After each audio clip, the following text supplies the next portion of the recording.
கலைஞருடைய பிறந்தநாள் விழா நேற்று. இன்னைக்கு சென்னை தேப்பாக்கம் திருவல்லிக்கேணி தொகுதியில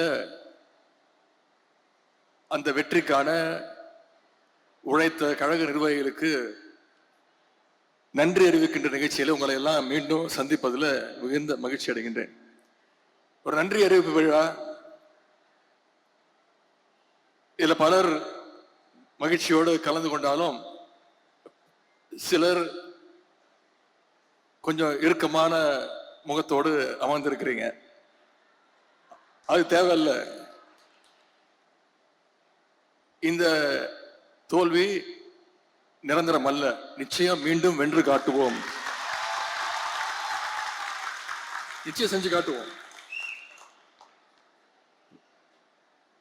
தேர்தல் ரிசல்ட் வந்தோடனே 2வது நாள் 3வது நாள்லயே உங்களை எல்லாம் உங்க பகுதிக்கே வந்து நான் நன்றி சொன்னேன். இன்னைக்கு மீண்டும் உங்களை எல்லாம் சந்திச்சு நன்றி சொல்லணும், அனைத்து நிர்வாகிகளுக்கும் நன்றி சொல்லணும் அப்படின்னு மாவட்ட செயலர்கிட்ட சொல்லி நிகழ்ச்சி இவ்வளவு சிறப்பா 2 நாட்கள்ல ஏற்பாடு செஞ்சிருக்கிறார். சிற்றரசு அவர்களுக்கு மீண்டும் என்னுடைய பாராட்டுகள், வாழ்த்துக்கள். அவருடைய பகுதி செயலாளர் மதன் மோகன் அவர்களுக்கும் அனைத்து வட்டக்கழக செயலாளருக்கும் என்னுடைய பாராட்டுகள், என்னுடைய வாழ்த்துக்கள். இப்ப மீண்டும் உங்களை எல்லாம் சந்திக்கிறதுக்கு வருகை வந்திருக்கேன்னா, இதுல என்ன ஒண்ணு மட்டும் நீங்க புரிஞ்சுக்கணும்னா, உங்ககிட்ட இருந்து என்ன பிரிக்க முடியாது, என்கிட்ட இருந்து உங்களை யாரால பிரிக்கவே முடியாது.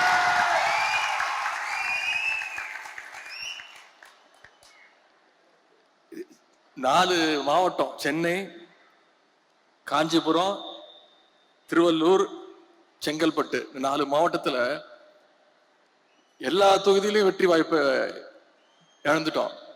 இருந்தாலும் சேப்பாக்க திருவல்லிக்கேணியில மட்டும் நாம ஜெயிக்கிறோம்னா அதுக்கு காரணம் நான் கிடையாது. அதற்கு முழு காரணம் இங்க வந்திருக்கக்கூடிய நீங்க தான். இந்த வெற்றி உங்களுடைய வெற்றி.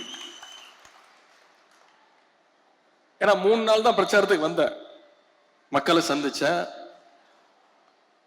அதுக்கு முன்பு 5 வருஷம் உங்க கூட தான் இருந்தேன். உங்க கூட தான் இருந்தேன்னு சொல்றதை விட நம்ம எல்லாம் ஒன்னாதான் இருந்தோம். தொகுதி முழுக்க சுத்தணும், ஒவ்வொரு தெருவா போனோம், எந்தெந்த தெருவுக்கு என்ன வேணும், ஒவ்வொரு வீடா என்னென்ன தேவைங்கிறத பார்த்து செஞ்சோம். எனவே இந்த வெற்றிக்கு முழு காரணம் இங்க வந்திருக்கக்கூடிய நிர்வாகிகள் நீங்க தான். இவ்வளவு பெரிய அலை அடிக்கும் போதும் சேப்பாக்க திருவல்லிக்கேணி தொகுதியில நம்ம ஜெயிக்கிறோம்னா அதற்கு நம்ம அந்த 5 வருஷம் மக்களோட மக்களா பயணிச்சிருக்கிறோம். இந்த வெற்றிக்காக நீங்க அத்தனை பேரும் கடுமையா உழைச்சிருக்கீங்க. அதுக்கு முதல்ல என்னுடைய நன்றியை நான் மீண்டும் தெரிவிச்சுக்கிறேன். என்றைக்குமே சேப்பாக்க திருவல்லிக்கேணி தொகுதி திமுகவுடைய கோட்டைங்கிறத நீங்க மீண்டும் நிரூபிச்சு காட்டியிருக்கிறீங்க. எது மிஸ் ஆனாலும் சேப்பாக்க திருவல்லிக்கேணி தொகுதி மிஸ் ஆகாதுங்கிறத மீண்டும் நிரூபிச்சு காட்டிருக்கீங்க. கடந்த 5 வருஷமா நம்ம தொகுதி மட்டும் இல்லை, தமிழ்நாட்டுடைய எந்த மாவட்டத்துக்கு போனாலும் அங்க என்ன கூப்பிடுறது பாத்தீங்கன்னா சேப்பாக்க திருவல்லிக்கேணி தொகுதியுடைய செல்லப்பிள்ளை அப்படின்னு சொல்லுவாங்க.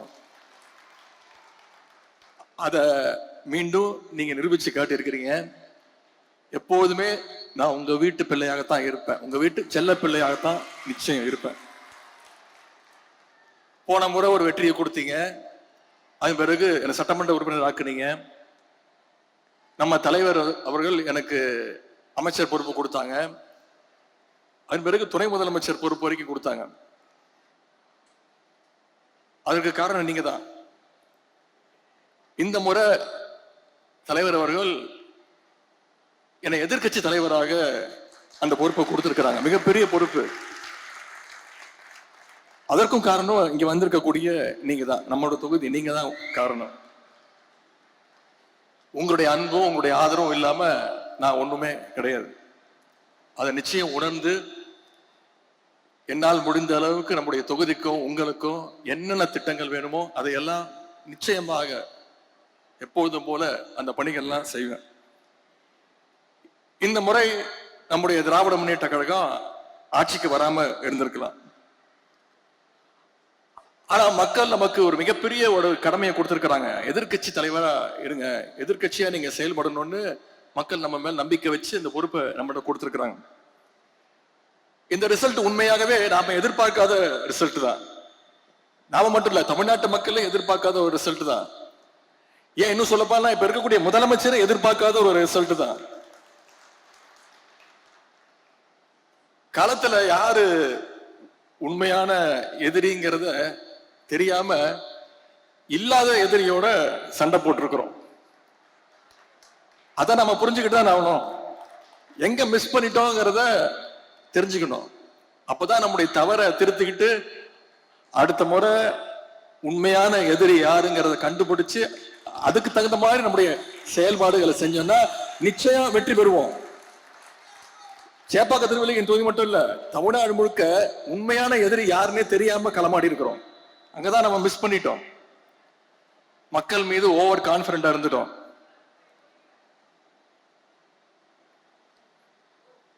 ஊர் ஊரா போய் ஓட்டு கேட்டோம், தெரு தெருவா ஓட்டு கேட்டோம். நம்ம தலைவர் தமிழ்நாடு முழுக்க போய் ஓட்டு கேட்டாரு. ஆனா எங்க தெரியும் மிஸ் பண்ணிட்டோம்? நம்ம வீட்டுல இருக்கக்கூடிய நம்ம குடும்பத்துக்கிட்ட ஓட்டு கேட்க மறந்துட்டோம். நம்ம வீட்டுல இருக்கக்கூடிய நம்ம பசங்க கிட்ட, நம்முடைய உறவினர்கள் கிட்ட நம்முடைய சாதனையை சொல்ல தவறிட்டோம். இனி வர்ற காலங்கள்ல அந்த தவறை நாம திருத்திக்கணும். முதல்ல நம்ம வீட்டு பசங்களை அரசியல் படுத்தணும். கலைஞருடைய திட்டங்களை, நம்ம கொண்டு வந்த சாதனைகளை, இப்ப இந்த ஆட்சியில் நடக்கக்கூடிய அலங்கோலங்களை எல்லாம் தினமும் நம்ம வீட்டுல நாம பேசணும். இன்னைக்கு இந்த புதிய அரசு பொறுப்பேற்று 25 நாள் ஆச்சு. உருப்படியா ஏதாவது ஒரு திட்டம் கொண்டு வந்திருக்கீங்கன்னு சொல்ல முடியுமா? ஒரு திட்டமும் கிடையாது. ஏற்கனவே டியூட்டியில இருக்கக்கூடிய போலீஸ வெறும் ஸ்டிக்கரை மாத்தி, போலீஸ் வேனுக்கு வெறும் ஸ்டிக்கரை மாத்தி சிங்கப்பெண் திட்டம் அப்படி ஒரு திட்டத்தை கொண்டு வர போறோம்னு சொல்லி அதையும் கொண்டு வர முடியாத நிலைமையில தான் இன்னைக்கு இந்த ஆட்சி நடந்துகிட்டு இருக்கு. அதாவது ஒரு கூடுதல் செலவு இல்லாத ஒரு திட்டத்தை கூட தொடங்கி வைக்கிறதுக்கு வக்கில்லாத ஒரு சோஃபா மாடல் ஆட்சி இன்னைக்கு நடந்துகிட்டு இருக்கு. யோசிச்சு பாருங்க, 2021 நம்ம தலைவர் முதலமைச்சர் பொறுப்பு ஏற்கும் போது முதல் நாள் கையெழுத்து போட்டார். என்னென்ன திட்டங்கள் நம்ம கொண்டு வந்தோம்? மகளிருக்கு விடியல் பயண திட்டம் முதல் கையெழுத்து போட்டார். முதல் நாளே கொண்டு வந்தாரு. அப்ப இருந்த நிலைமை என்ன உங்களுக்கு தெரியும். நிதி நிலைமை மோசம். கொரோனா 2வது அலை, லாக்டவுன். முதல் நாளே கையெழுத்து போட்டார். மகளிர் விடியல் பயண திட்டம் கொண்டு வந்தாரு. கொரோனா நிவாரண நிதியா ஒவ்வொரு ரேஷன் அட்டைக்கும் 4000 ரூபாய் கொடுத்தார் நம்முடைய தலைவர். ஆவின் பால் லிட்டருக்கு 3 ரூபாய் குறைச்சாரு. பெட்ரோல் விலைய 2 ரூபாய் குறைச்சோம். இதெல்லாம் பண்ணது நம்முடைய திராவிட மாடல் அரசு, நம்முடைய கழக தலைவர் அவர்கள். ஆனா இன்னைக்கு இந்த சோஃபா மாடல் அரசு ஏதாவது ஒரு திட்டத்தை நிறைவேற்றி இருக்கிறாங்களா? நாம இந்த தேர்தலில் சில லட்சம் வாக்குகள் வித்தியாசத்துல தான் வெற்றி வாய்ப்பை இழந்திருக்கிறோம். நம்மளை விட ஒரு 16 லட்சம் வாக்குகள் அதிகம் பெற்று இன்னைக்கு இந்த ஆட்சி அமைஞ்சிருக்கு. அவங்க எப்படி ஆட்சி அமைஞ்சாங்க, 4ஆம் தேதிக்கு அப்புறம் என்னென்ன கூத்து நடந்ததுங்கிறதுலாம் நீங்க அத்தனை பேரும் தொலைக்காட்சியில பார்த்திருப்பீங்க. 4ஆம் தேதி இரவு நம்முடைய வெற்றி பெற்ற சட்டமன்ற உறுப்பினர்கள்லாம் தமிழ்நாட்டிலிருந்து எல்லா மாவட்டங்கள்ல இருந்தும் கிளம்பி சென்னைக்கு வரத்துக்கு, தலைவரை பார்க்கறதுக்கு பஸ்ல டிக்கெட்டு, ட்ரெயின்ல டிக்கெட்டு, பிளைட்ல டிக்கெட் புக் பண்ணிட்டு இருந்தாங்க.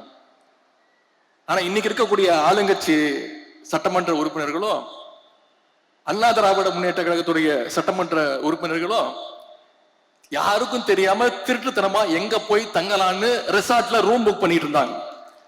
இதுதான் நம்ம திராவிட முன்னேற்ற கழகத்திற்கும் மற்ற இயக்கத்துக்கும் உள்ள வித்தியாசம். இதுதான் ஒரு தொண்டன் தலைமை மீது வச்சிருக்கக்கூடிய நம்பிக்கை. எந்த காலத்திலையும் திராவிட முன்னேற்ற கழகம் அந்த ரிசார்ட் பாலிடிக்ஸ், கூவத்தூர் மாதிரி ரிசார்ட் பாலிடிக்ஸ் நம்முடைய தலைவர், நம்முடைய திராவிட முன்னேற்ற கழகம் என்னைக்கும் பண்ணாது. முக்கியமா தேர்தல் முடிவுகள் முழுசா வர்றதுக்கு முன்னாடியே நம்ம கூட கூட்டணி வச்சிருந்த கூடிய காங்கிரஸ் இயக்கம் துரோக கூட்டம் நம்ம பேரை சொல்லி நம்ம தலைவர் முகத்தை காட்டி வாக்குகளை பெற்று தலைவரை பார்த்து ஒரு நன்றி கூட சொல்லாம ஓடி போச்சு அந்த நன்றி கெட்ட கூட்டம். திமுக காரன் என்னைக்கும் மறக்க மாட்டான், மறக்க கூடாது. தமிழ்நாட்டு மக்களும் மறக்க மாட்டாங்க. 5 எம்எல்ஏக்களை அவங்களுக்கு சப்போர்ட் பண்ண வச்சு ஆட்சி அமைச்சாங்க. அது மட்டும் இல்ல, நம்முடைய கூட்டணியில் ஜெயிச்ச இன்னும் சில கூட்டணி கட்சிகள்லாம் நம்ம தலைவர்கிட்ட வந்து சொல்லிட்டு, தலைவர் தான் போயிட்டு வாங்கினாங்க. நம்ம தலைவர் தயவு தான் இன்னைக்கு ஆட்சி நடந்துகிட்டு இருக்கு. ஆனா என்ன, முதல்ல போகும்போது வெளியில இருந்து ஆதரவுன்னு சொல்லிட்டு போனாங்க. அங்க போனோன்னே ஆசை யார விட்டுச்சு. முதல்ல எங்க போனாலும், இந்த முதலமைச்சர் எங்க போனாலும் முதல்ல சோஃபா போவோம். சோஃபா பின்னாடியே முதலமைச்சர் போவாரு. இப்ப அமைச்சரவையிலையும் இடம் பெற்றுறாங்க. அவங்களுக்கு வாழ்த்துக்கள். அவங்க எல்லாம் அமைச்சர் ஆகிறதுக்கு முன்னாடியே சட்டமன்றத்தில் அவங்களுக்கு வாழ்த்து சொன்னவன் தான் இந்த எதிர்கட்சி தலைவர். இதெல்லாம் நடக்கும்னு எனக்கு தெரியும். இப்படி நம்முடைய தலைவருடைய உழைப்பால வெற்றி பெற்று அந்த கட்சியுடைய ஆதரவோடு தான் இன்னைக்கு இந்த சோஃபா மாடல் ஆட்சி நடைபெற்றுக் கொண்டிருக்கிறது. இங்க இருக்கக்கூடிய ஆளுங்கட்சி இன்னைக்கு 108 இடங்கள்ல வெற்றி பெற்று இருக்கிறாங்க. இன்னொன்னு தெரியுமா, இந்த 108 தொகுதிகள்ல சில தொகுதிகள் தவிர கிட்டத்தட்ட ஒரு 106 தொகுதிகள்ல ஓட்டு போட்ட மக்களுக்கு யாரு சட்டமன்ற உறுப்பினர்னு தெரியாது. இன்னும் சொல்ல போனா மக்களுக்கு இல்ல, இப்ப இருக்கக்கூடிய முதலமைச்சருக்கு யார் சட்டமன்ற உறுப்பினர் யார் அமைச்சர்னு தெரியாது. சவால் வர்றேன். ஒரு 4 நாட்களுக்கு முன்பு தொலைக்காட்சிகள் செய்தி நீங்கள பார்த்திருப்பீங்க. திருவள்ளூர் மாவட்டத்தில் நைட்டு ஃபுல்லா கரண்ட் இல்ல. பொதுமக்கள் அத்தனை பேரும் தெருவுக்கு வந்து போராட்டத்தில் இறங்கிட்டாங்க.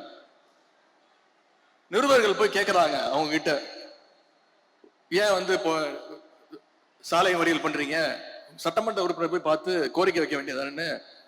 அப்ப அந்த மக்கள் எல்லாம் சொல்றாங்க, எங்களுக்கு சத்தியமா யாரும் எங்க சட்டமன்ற உறுப்பினரே தெரியாதுங்க, தெரிஞ்சாதானங்க போய் அவங்க வீட்டுல போய் நாங்க கேட்க முடியும் அப்படின்னு கேட்கிறாங்க. இதுதான் இந்த சோஃபா மாடல் அரசினுடைய லட்சணம். ஓட்டு போட்ட மக்களுக்கு அவங்க எம்எல்ஏக்கள் யாருன்னு தெரியல, எம்எல்ஏக்களுக்கு அவங்க எந்த தொகுதியில் நின்று ஜெயிச்சோன்னு தெரியல. நேற்று ஒரு அமைச்சர்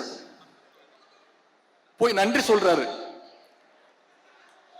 அங்க இருக்கக்கூடிய மக்கள் சொல்றாங்க, இது உங்க தொகுதி கிடையாதுங்க, நாங்க உங்களுக்கு ஓட்டை போடலைங்க, நீங்க பக்கத்து தொகுதி அப்படின்னு. இப்படிப்பட்ட ஒரு கேடுகட்ட சோஃபா மாடல் ஆட்சி தான் இன்னைக்கு தமிழ்நாட்டில் நடந்துகிட்டு இருக்கு. இதெல்லாம் நான் சொல்லல, உண்மையாவே நடந்தது. தொலைக்காட்சிகளை நீங்க பார்த்திருப்பீங்க.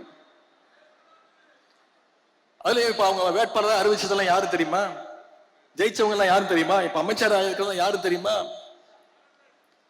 போதைப் பொருள் வித்தவரு, கஞ்சா வித்தவரு, பொண்டாட்டிய கொடுமைப்படுத்தி வீட்டுல போட்டு அடிச்சவரு, சினிமா படத்துக்கு பிளாக்ல டிக்கெட் வித்தவரு, புது சினிமாவை திருட்டு விசிடி வித்தவரு, ஜோசியத்தால கேன்சரை சரி பண்ண முடியும்னு போலி வைத்தியம் பார்த்தவரு, RSS சேர்ந்து காக்கி டவுசர் போட்டு சுத்தினவரு, வாச்சாத்தி கொடுமைக்கு முக்கியமான காரணமா இருந்தவர், வேட்பாளர் அறிவுக்கு முந்தின நாள் வேற கட்சியிலிருந்து எகிரி குதிச்சு போனவர்.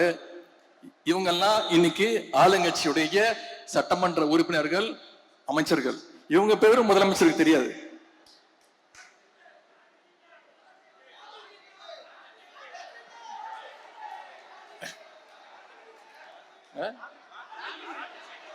அது வேற இருக்கா, லாட்டரி டிக்கெட் வித்தவர.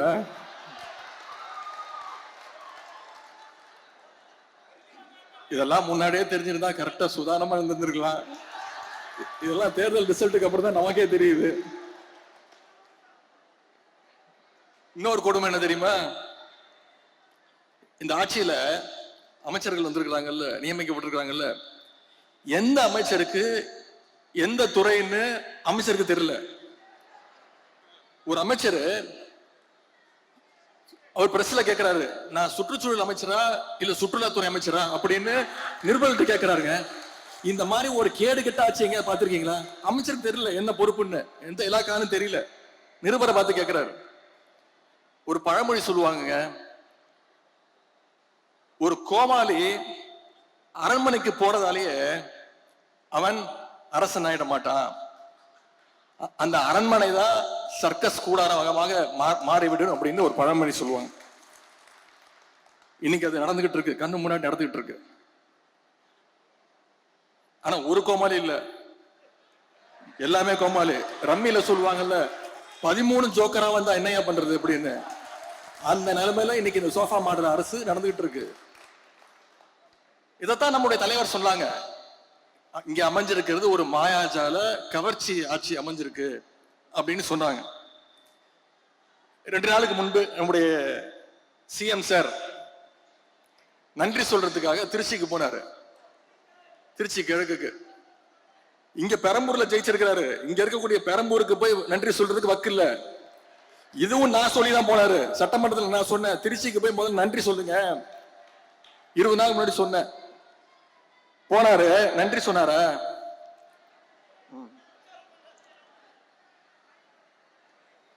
பொதுவா ஒரு முதலமைச்சர் ஆனதுக்கு பிறகு நம்முடைய தலைவர் இந்த 5 வருஷத்துல எந்த மாவட்டத்துக்கு போனாலும் அந்த மாவட்டத்துக்கு புது திட்டங்களை போய் அறிவிப்பாங்க. ஏதாவது ஒரு திட்டத்தை அறிவிச்சாரா? திருச்சிக்கு போனாரு, ஏதாவது திட்டத்தை அறிவிச்சாரா? ஒரு திட்டமும் கிடையாது. திருச்சி கிழக்குல இன்னும் 6 மாசத்துல இடைத்தேர்தல் வரப்போகுது. அதுக்கான பிரச்சாரத்துக்காக போயிட்டு அவர் எப்ப வாயை திறந்தாலும் அவர் வாயிலிருந்து வர வார்த்தை ஒன்னே ஒண்ணுதான், எல்லாத்துக்கும் காரணம் திமுக தான். திருச்சியில் அவர் பேசுற பேச்சை கேட்டு இன்னைக்கு தமிழ்நாட்டு மக்கள் தலையில அடிச்சுக்கிறாங்க. இவரெல்லாம் ஒரு முதலமைச்சரா தேர்ந்தெடுக்குமே இன்னைக்கு தலையில அடிச்சுக்க ஆரம்பிச்சுட்டாங்க.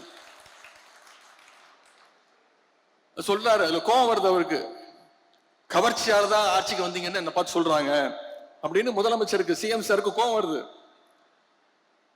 சரி, கவர்ச்சியில் ஜெயிக்காம நீங்க எதை வச்சு ஜெயிச்சீங்க சொல்லுங்க பாப்போம். ஏதாவது ஒரு 2 காரணம் சொல்லுங்க பாப்போம். கலைஞர் மாதிரி இந்திய எதிர்ப்பு போராட்டத்துல கைது பண்ணி போராட்டம் பண்ணி ஜெயிலுக்கு போயிட்டு வந்தீங்களா? சரி, எங்க தலைவர் மாதிரி மிசா கொடுமையில 1 வருஷம் உள்ள இருந்து வந்தீங்களா? கட்சி ஆரம்பிச்சே 2 வருஷம் தான் ஆகுது. மாநில உரிமைகளுக்காக என்னைக்காவது குரல் கொடுத்திருக்கிறீங்களா? ஒன்றிய பாஜக அரசு ஏதாவது குரல் கொடுத்திருக்கிறீங்களா? பின்ன வேற எதை வச்சு நீங்க ஆட்சிக்கு வந்தீங்க? ஏதாவது ஒரு போராட்டம் பண்ணிருக்கீங்களா?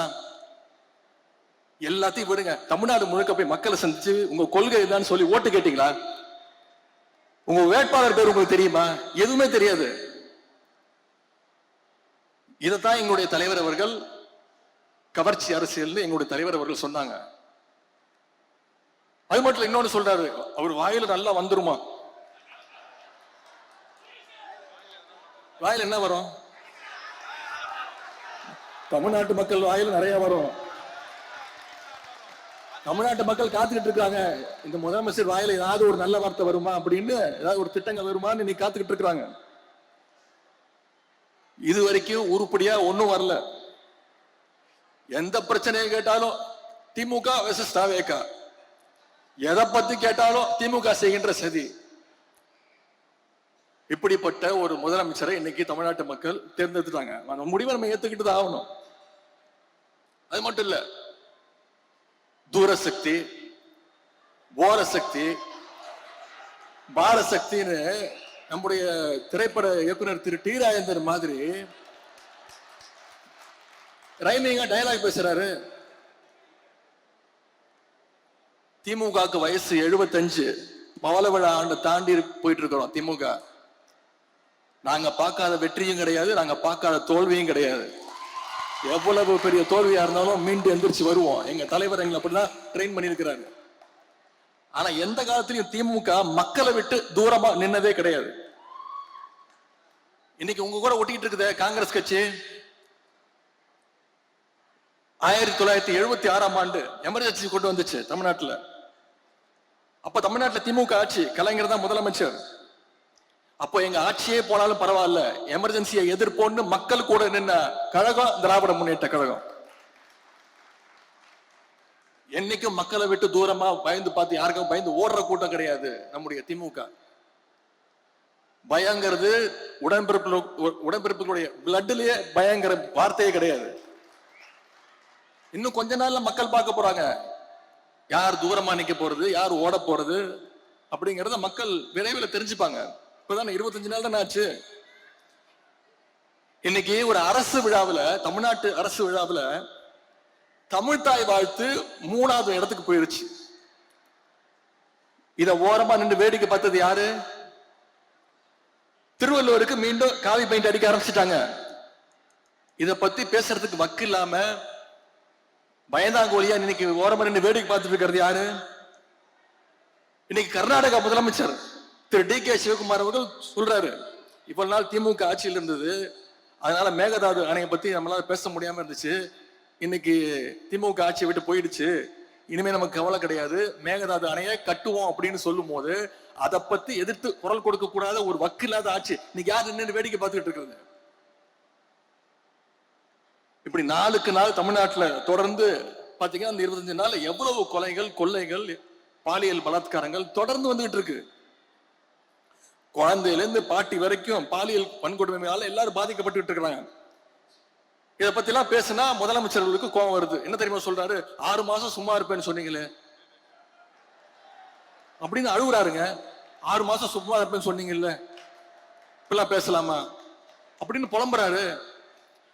நீங்க பொய் வாக்குறுதிகள் நிறைய கொடுத்தீங்க, அப்பவே சொன்னோம் இதெல்லாம் நிறைவேற்ற முடியாதுன்னு. அதை செயல்படுத்துவதற்கு தான் உங்களுக்கு 6 மாசம் டைம் அப்படின்னு எங்க தலைவர் சொன்னாரு. எவ்வளவு பொய் வாக்குறுதிகள்! நான் சட்டசபையில பேசினேன், நிச்சயம் உங்களால நீங்க கொடுத்திருக்கக்கூடிய வாக்குறுதிகளை நிறைவேற்ற முடியாது, அவகாசம் எடுத்துக்கோங்க. ஆனா தமிழ்நாட்டு மக்களை ரொம்ப நாள் ஏமாத்தாதீங்க. எங்களுடைய தலைவர், எங்களுடைய திராவிட மாடல் அரசுல பல நல்ல திட்டங்களை கொடுத்தோம், மகளிர் உரிமை தொகை கொடுத்தோம், அதை கொடுங்க. முதலமைச்சர் காலை உணவு திட்டம் கொடுத்தோம், அதை கொடுங்க. கல்வி ஊக்கத்தொகை கொடுத்தாரு எங்க தலைவர், அதெல்லாம் நிப்பாட்டிடாதீங்க. நடைபெற்றிருக்கக்கூடிய திட்டங்களை நிப்பாட்டக்கூடாதுன்னு நான் சட்டமன்றத்தில் பேசினேன். மக்களை ரொம்ப நேரம் காக்க வச்சிடாதீங்கன்னு சொன்னேன். இன்னைக்கு உங்க ஆட்சியுடைய கொடுமையை தமிழ்நாட்டு மக்களால அரை நாள் கூட தாங்க முடியலையே. புதுசா திட்டம் கொண்டு வரதுக்கு, வாக்குறுதி நிறைவேற்றுறதுக்கு 6 மாசம் டைம் ஓகே. ஆனா டெய்லி பிரச்சனை இருக்க, சட்ட ஒழுங்கு பிரச்சனை இருக்கு, அதுல நீங்க சொதப்பினா நாங்களாம் வாயை மூடிட்டு சும்மா இருக்கணுமா, வேடிக்கை பார்க்கணுமா? நிச்சயம் குரல் கொடுப்போம், நிச்சயம் உங்க தவறுகளை சுட்டி காட்டுவோம். திமுக ஆட்சிக்கு வந்தப்போ 2021ஆம் ஆண்டு நம்முடைய தலைவர் சொன்னாங்க, எங்களுக்கு வாக்களிக்காத மக்களும் திமுகவுக்கு வாக்களிக்காம விட்டுட்டோமே, தவறு செஞ்சிட்டோமே அப்படின்னு வருந்துற அளவுக்கு எங்களுடைய ஆட்சி அமையும், ஆட்சி நடத்துவோம் அப்படின்னு நம்முடைய தலைவர் சொன்னாங்க. ஆனா இன்னைக்கு உங்க ஆட்சியில உங்களுக்கு ஓட்டு போட்டவங்க கூட ஐயோ தெரியாம இந்த கட்சிக்கு ஓட்டு போட்டுட்டோமே அப்படின்னு வருந்தக்கூடிய அளவுக்கு உங்களுடைய ஒவ்வொரு நாள் செயல்பாடும் இன்னைக்கு நடந்துட்டு இருக்கு. ஆட்சி அமைப்பதற்கு குதிரை பேரம் நடத்தலன்னு முதலமைச்சர் அவருக்கு தானே சர்டிபிகேட் கொடுத்துக்கிறாரு. என்னென்ன நடந்துச்சுன்னு தமிழ்நாட்டு மக்கள் பார்த்தாங்க. மன்னார்குடி எம்எல்ஏவை என்ன பண்ணீங்க? அந்த கட்சி தலைவருக்கே தெரியாம கடத்திட்டு போய், அப்ப நீங்க பண்ணதுக்கு பேர் என்ன? இது பேர் என்ன தெரியுமா? தூய சக்தியா. இதுக்கு பேர் தூய சக்தியா? நாரசக்தி. அது மட்டும் இல்ல, இப்ப என்ன தெரியுமா சொல்றாரு? மற்றும் சில பேரா, பேரை சொல்ல கூட வெக்கப்படுறாராம். மற்றும் சில பேர் அல்லு சில்லு கட்சி. நான் கேட்கிறேன், அப்புறம் அல்லு சில்லு கட்சி தானே, அப்புறம் எதுக்கு அவங்க எல்லாம் போய் தனித்தனியா போய் பார்த்து சால்வை போட்டு போட்டோ எல்லாம் எடுத்தீங்க? எதுக்கு சோஃபா செட் அமிச்சிங்க? இப்ப கடைசியில் அவங்களையும் காட்டி விட்டாரு. ஒரு படத்துல கவுண்டமணியும் செந்திலும் இளநீ வியாபாரம் பண்ணிட்டு இருப்பாங்க, ஞாபகம் இருக்கா? Goundamani owner, Senthil assistant. எதிர்க்க வடிவேல் ஒரு கடை போடுவாரு. செந்திலுக்கும் வடிவேலுக்கும் ஒரு அண்டர்ஸ்டாண்டிங் ஆயிடும். என்ன பண்ணுவாரு, ஒரு இளநியா கயிறு கட்டி கவுண்டமணிக்கு தெரியாம பின்னாடி வழியா பின்னாடி அப்படியே அமிச்சுக்கிட்டே இருப்பாரு. இதை வச்சு வடிவேல பெரிய கடை போட்டுருவாரு. இன்னைக்கு அதைத்தான் இன்னைக்கு தமிழ்நாட்டுல இந்த ஆளுகின்ற கட்சி செஞ்சிட்டு இருக்கு. ஆளுங்கட்சி எம்எல்ஏக்களை ஒவ்வொன்னா உருவிட்டு இருக்கிறாங்க. நாம பெருமையா சொன்னோம், Dravidian model, development model, $1 trillion எக்கானமின்னு பெருமையா சொல்லிட்டு இருந்த தமிழ்நாட்டை இன்னைக்கு சோஃபா மாடல் ஆக்கின பெருமை தான் இன்னைக்கு இந்த ஆட்சிக்கு உண்டு. வேற எந்த செயல்பாடும் கிடையாது, எதுவுமே கிடையாது. மக்களுக்கு இன்னும் பஞ்ச் டயலாக்ஸும் உங்களுடைய ரீல்ஸும் தேவையில்லை. அவங்களுக்கு தேவை பாதுகாப்பும் உங்களுடைய வாக்குறுதிகளும் ஸ்கீம்ஸும் தான். புது முதலமைச்சருக்கு ஒரு புது விதமான ஒரு ப்ராப்ளம் இருக்கு. போபியான்னு சொல்லுவாங்க. யாரு எதை பத்தி பேசினாலும் தன்னை பத்தி தான் பேசுறாங்க அப்படிங்கிற ஒரு நினைப்பு. அவரே அதை கற்பனை பண்ணிக்கிட்டு அதுலயே இருக்கிறாரு. என்ன தெரியுமா சொல்றாரு? அவர் கோட்டு சூட்டு போடுறாருல, அதை நாம கிண்டல் பண்ணிட்டோமா? நாம யாரும் அதை பத்தி எந்த விமர்சனமும் செய்யவே இல்லை. அவர் கோட்டு சூட்டு அவர் போட்டுக்கிறாரு. அதுக்கு ஒரு புதுசா ஒரு விளக்கம் கொடுத்திருக்கிறாரு. அவர் கருப்பு கோட்டு போட்டுக்கிறது பெரியாருடைய கொள்கையா? இதை விட ஒரு மோசமான உருட்டை யாராவது உருட்ட முடியுமா? உங்க ஜோசியரை அபிஷியல் கவர்மெண்ட் அட்வைசரா முயற்சி பண்ணி பல்பு வாங்கின ஒரு உண்மையான பெரியாரிஸ்ட் இருந்தாலும், நீங்க கோட்டு சூட்டு போடுறதுலாம் எங்களுக்கு பிரச்சனையே கிடையாது. ஆனா எல்லாத்துலயும் இன்னைக்கு கோட்டை விட்டுக்கிட்டு இருக்கீங்க. அதைத்தான் நாங்க சுட்டி காட்டிட்டு இருக்கிறோம். இல்ல என்னென்ன வாக்குறுதிகள் கொடுத்தீங்க? ஏதாவது ஒண்ணு காப்பாத்துனீங்களா? முக்கியமா விவசாயிகளுக்கு பயிர்க்கடன் 5 ஏக்கர் வரை வச்சிருக்க விவசாயிகளுடைய பயிர்க்கடனை தள்ளுபடி செய்வேன்னு சொல்லிட்டு இன்னைக்கு அவங்களுக்கு பட்டநாமம் போட்டாச்சு. இன்னைக்கு அவங்க எல்லாம் தெருவில் இறங்கிட்டாங்க, போராட்டம் பண்றதுக்கு ஆரம்பிச்சிட்டாங்க. இன்னொரு பொய் வாக்குறுதி கொடுத்தாரு. 200 யூனிட் வரைக்கும் இலவச மின்சாரம் தருவோம்னு சொல்லிட்டு இன்னைக்கு என்ன சொல்றாரு? 500 யூனிட்டுக்கு மேல மின்சாரம் பயன்படுத்தி இருந்தா 200 யூனிட் ஃப்ரீ கிடையாது அப்படின்னு இன்னொரு நாமத்தையும் போட்டாரு. அது தவிர இன்னும் பல்வேறு வாக்குறுதிகள், பொய் வாக்குறுதிகள் கொடுத்திருக்கிறாங்க. என்னென்ன தெரியுமா?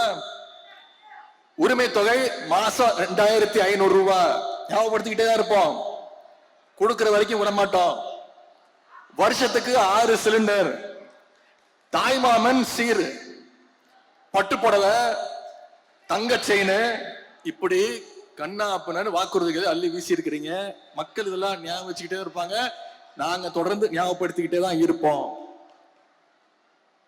திமுக மேல பழிய போட்டு மக்களை மேனிபுலேட் பண்ணிருக்கிறாரு நம்முடைய ஆளுங்கட்சியை சேர்ந்தவங்க. இந்த நிகழ்ச்சியின் மூலமா நான் சொல்லிக்க விரும்புவதெல்லாம், தமிழ்நாட்டு மக்களுக்கு ஏதாவது ஒண்ணுன்னா திராவிட முன்னேற்ற கழகம் நாங்க வேடிக்கை பார்த்துட்டு இருக்க மாட்டோம். எங்க தலைவர் வேடிக்கை பார்த்துட்டு இருக்க மாட்டாரு. உங்களுக்கு எதிராக குரல் கொடுப்போம். ஆளுங்கட்சிக்கு எதிராக தவறு செஞ்சீங்கன்னா குரல் கொடுப்போம். களத்துக்கு வந்து போராடுவோம்.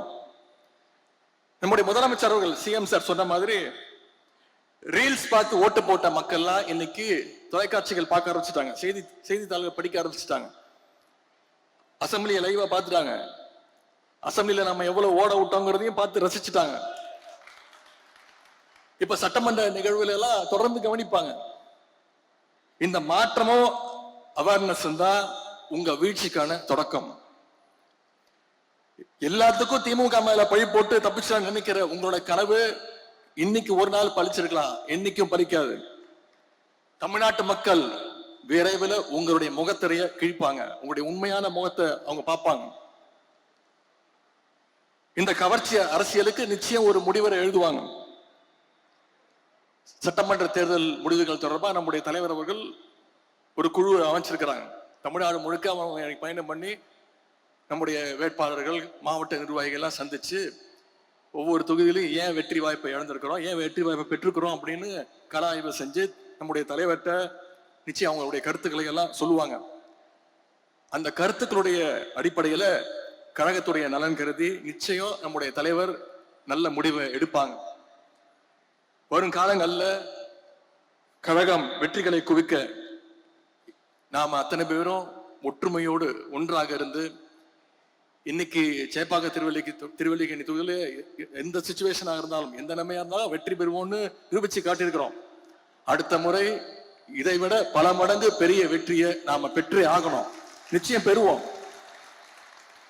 அதற்கு வருகின்ற நாட்கள்ல சென்ற 5 வருடம் எப்படி களப்பணி ஆற்றணுமோ அதே போல நானும் உங்களோடு சேர்ந்து களப்பணி ஆற்றுவதற்கு தயாராக இருக்கின்றேன். மீண்டும் நம்முடைய கலைஞர் ஆட்சி, நம்முடைய தலைவர் தலைமையில மீண்டும் நம்முடைய தலைவர் அவர்கள் முத்துவேல் கருணாநிதி ஸ்டாலின் எனும் நான் அப்படின்னு அவர் மீண்டும் பதவி ஏற்கின்ற நாள் தூரத்துல கிடையாது. அதை செஞ்சு காட்டுவோம் அப்படின்னு கூறிக்கொண்டு, எனக்கு இந்த மிகப்பெரிய வெற்றியை தேடித்தந்த சேப்பாக்கம் திருவல்லிக்கேணி தொகுதி மக்கள், உங்க மக்கள் நிர்வாகிகள், கழக நிர்வாகிகள், வந்திருக்கக்கூடிய தாய்மார்கள், என்னுடைய அருமை சகோதரிகள், உங்க அத்தனை பேருக்கும் மீண்டும் என்னுடைய நன்றியை தெரிவித்து வாய்ப்புக்கு நன்றி கூறி விடைபெறுகின்றேன். நன்றி.